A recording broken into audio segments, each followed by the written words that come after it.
and it was just sea of lights. Food delivery. This is like a delivery heaven. So like their, husbands beating their wives. Wives really can't call the police or go to police saying I'm like being abused.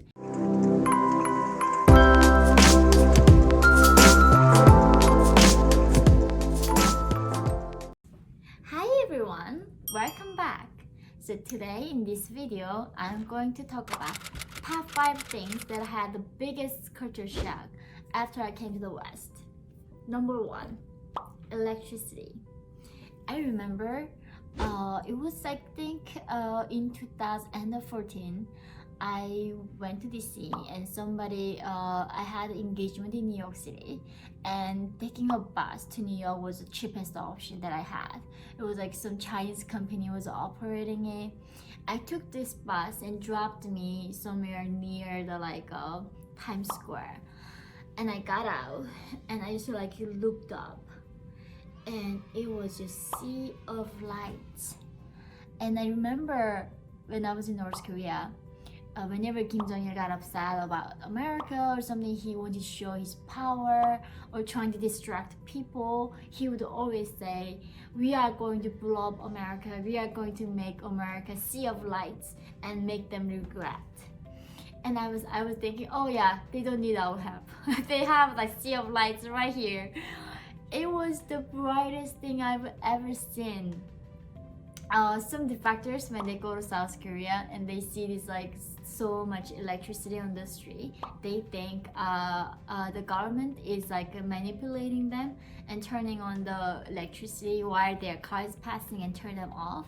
That's what North Korea does. So whenever the Western tourist comes to Pyongyang, and even some parts of the countryside they do come, then that town they paint the road, everything, and they turn on the electricity for the time they are passing by, and as soon as they are gone, just they turn off the electricity.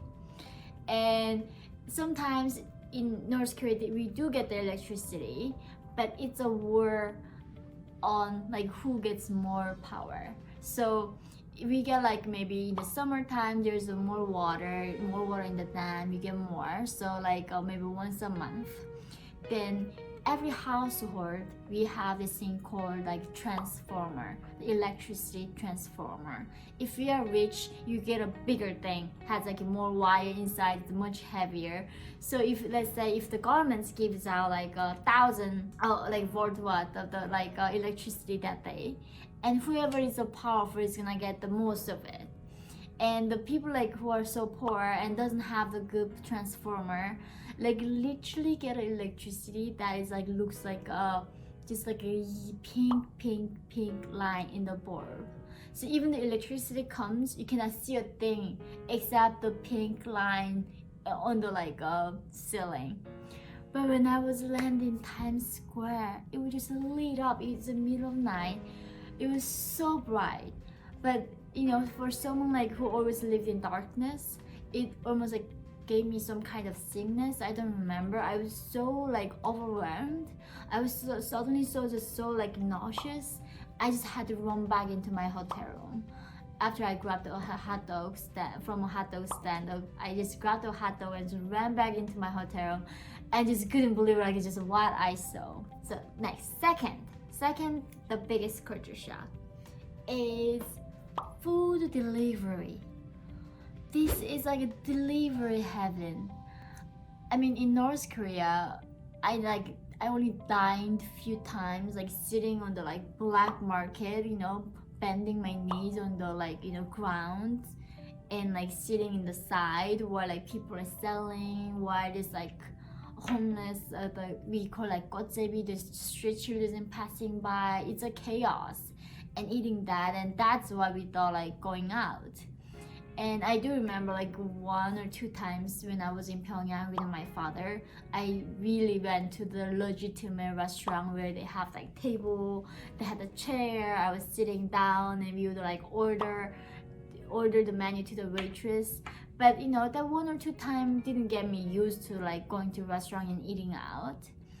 But so going to South Korea, knowing that you go to restaurants and eat, But and coming to America is a completely different level. When you open this app, you have like countless like cuisines. It's like it talks about Italian, Chinese, Japanese, Korean. I mean, pizza. I mean, like American, like vegetarian, vegan. Oh my! I just couldn't believe what's vegan, what's vegetarian, what's like Mediterranean, like what is. I mean, so many cuisines I've never seen before, and as soon as you hit the button, it comes to your door. You don't even have to go out to get it. That was a culture shock. I was like, wow, this is paradise. I just like, if there is a paradise, this gotta be it. That's the moment I realized I was living in a paradise. Okay, the number 3. This one is like, it was more like I learned in, of course in America too, but more in South Korea. So when we was arrived in like Hanawan, which is like educational center for the defectors, they teach us to how to be, living a modern life, right? We are like aliens coming from a different planet, not knowing what bank is, and not knowing like how to take a subway, not knowing like that we live in a dictatorship, not knowing anything, and they would like make us more like civilized and sending us out like 3 months later. In that place, they told us in this country, if you are getting a problem, you have to call like Korean number is a bit different, but like 911, like you call this emergency contact. Always remember, you call this number and get help. Like, I mean, of course I never had a phone in North Korea, but like there was somebody you can call when you're in the emergency. It was a culture shock. And like in North Korea, there's a saying, your fist is closer than the law. So if you in North Korea, like if someone's fighting, the authorities say, oh, you figure out yourselves. So whenever there's a fight, whoever has more friends, whoever has more family members, brings more like this like whatever thing you have in the house and go fight together. It's almost like gang fight. And also problem is when the fathers beating their wives, the mothers, or like their husbands beating their wives really can't call the police or go to police saying I'm like being abused. So in a lot of North Korean men do beat their wives. My father did beat my mom, and I had no place to run into. Best I could do was running to my neighbors, knocking their door, like save my mom, she's being beaten by father right now. And it was so common, like no one would get bothered. It was something like as normal as people here going to get a coffee shop and get a coffee in the morning. It's like that's how common it was. Women get beat up by their like husbands and other men. And here they said like in South Korea, you don't get beat up. If you do get some hit you go to police and they're gonna like punish them.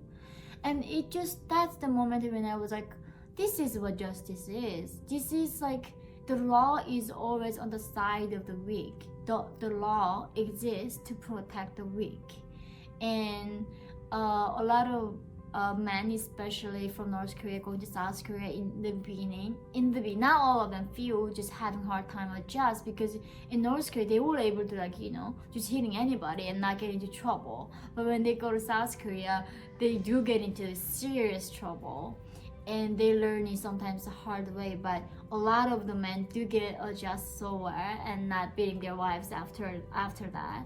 But I think that was really a culture shock, that in this country, whenever I have like problem, like maybe emergency sickness, or someone is hitting me, or someone trying to do harm to others me, I have a place to go and call them.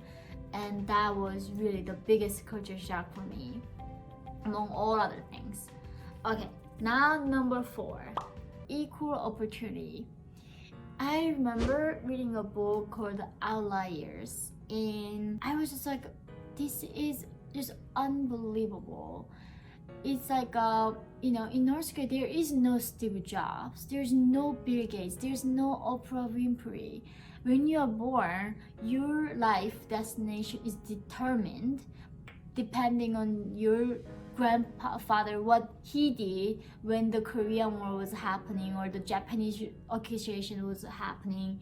It's all about your like family history and status. When you're born, there's nothing literally you can do to change your future.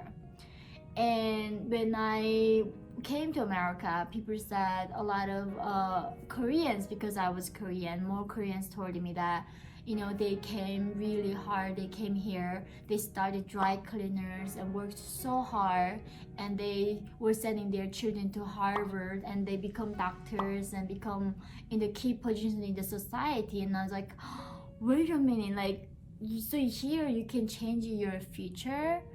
And that was so confusing. Like, when you're born here, you don't have to be born under some like president or some powerful person. You can be like who you are depending on the effort that you put in and how hard you work. Here, the system rewards for the people who work so hard in this country. And again, that is justice for me. And just realizing that how completely the opposite the North Korea was. Even though North Korea was saying, like lying to us that socialism is the best and the capitalism is the most corrupt system that you can ever imagine, and people, but like here, people were taken care of more than anywhere that I have seen in North Korea. Now here is the final list: a right to criticize your own president. This was like, it took a while for me to understand. I think it's a lot of professionals like myself in the beginning, they get so confused and they don't even like understand. I don't think like even in my beginning I was trying to understand, because almost like criticizing your like president, it was something that I never knew that was a possibility when I was in North Korea. So when I came to like South Korea, I was so like, even in, like when I came to America, I was so offended. Like, why do you criticize your president so much? I mean, it's like, it's your president, you picked it. And now I say like, no, I mean, you have to criticize them.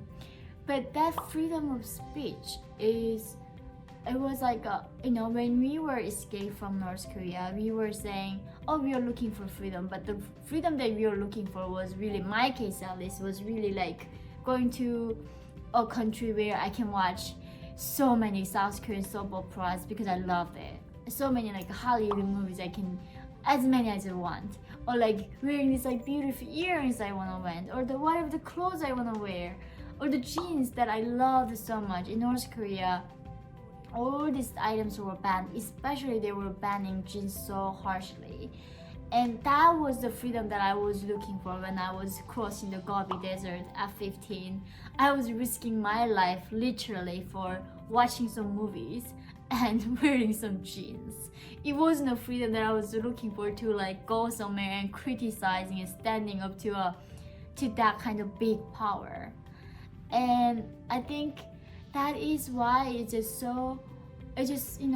the freedom that I imagined, the freedom that I found, it was so much greater, so much better. And I think in this journey for me to understand what freedom truly means. But it is this most beautiful thing that I've ever seen, that you can be equal in this and freedom, that you can be as much equal than your president. You can make fun of him, you can do anything to him, and you are not gonna go to jail as long as you don't like practice violence. So that was the top 5 things, the 5 culture shock that I felt when I came to the West and freedom. And I hope that you like my videos. Please subscribe my channel and turn on the notifications so you see every updates that I upload.